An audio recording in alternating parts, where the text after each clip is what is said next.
5 more rural Oregon counties have voted in favor of becoming part of the more conservative neighbor Idaho. The vote brings Eastern Oregonians one step closer to being part of Greater Idaho, which would basically redraw Idaho's borders to include parts of Oregon and even Northern California if it happens. Joining me now again to bring us up to date is Move Oregon's border president, Mike McCarter. Mike, it's good to see you again. Thanks for the update. Last time we were together, I know you admitted this was going to be a heavy lift, but how big are these most recent votes to join the movement? You know, this is booming right now. It is fantastic. This is the people that are speaking out, not Move Oregon's border.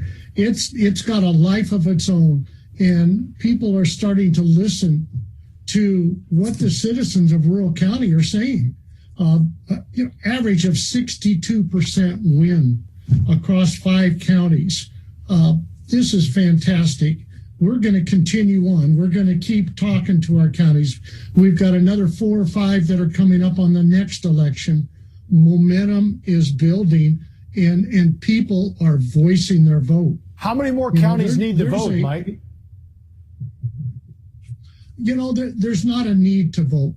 But the more counties that do vote and do show that positive result, the more that people stand up and realize what's going on out there and listen to the people.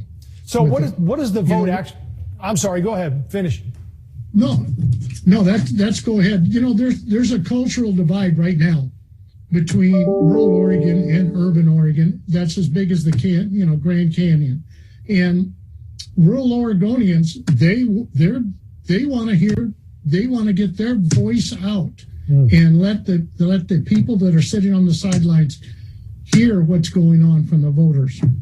I thought you would have used a gorge reference and not the Grand Canyon, considering you're in Oregon. But anyway, we'll let that go. So I know today I saw, too, that the governor of Idaho at least supports the idea of this while acknowledging there's still a long way to go. What does that mean for the movement?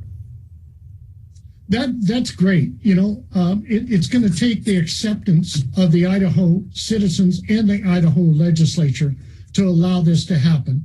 It's going to take some steps between the Oregon legislature and the Idaho legislature to come to the agreement, come to the compact. But the more often we have counties voting positive, the better and better this whole process looks, because it's moving. Right. Well, it also has to get through Congress as well.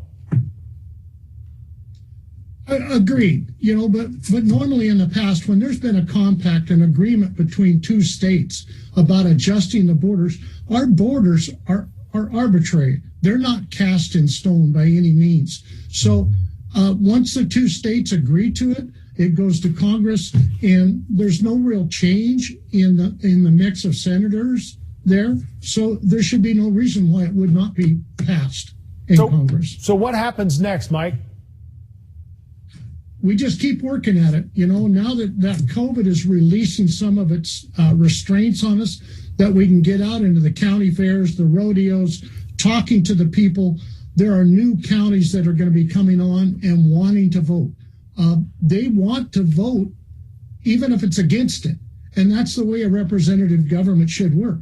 Let's get it out in front of the people and let the people speak about it. And they're doing it. Yeah.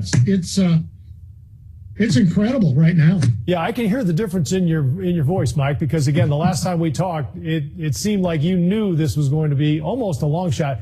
Realistically, do you still feel that way despite the excitement and the upbeat in your voice?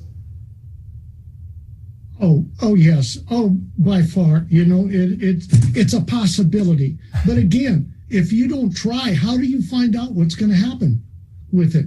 And so the people are the ones that are speaking out, not this organization at all.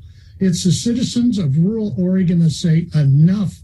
Let us out from underneath Oregon's governance and allow us to come alongside the people in Idaho. Right. So when's the next vote for the next counties? Well, that's kind of up in the air there, because, you know, there's really no scheduled fall general election. If there's an election where we can jump into, we don't want to start a special election just for our measures. It's too expensive for the counties. So we've got to watch and see what's going to happen through this fall. Mike McCarter, Move Oregon's border president. Thanks for the update, Mike. Take care.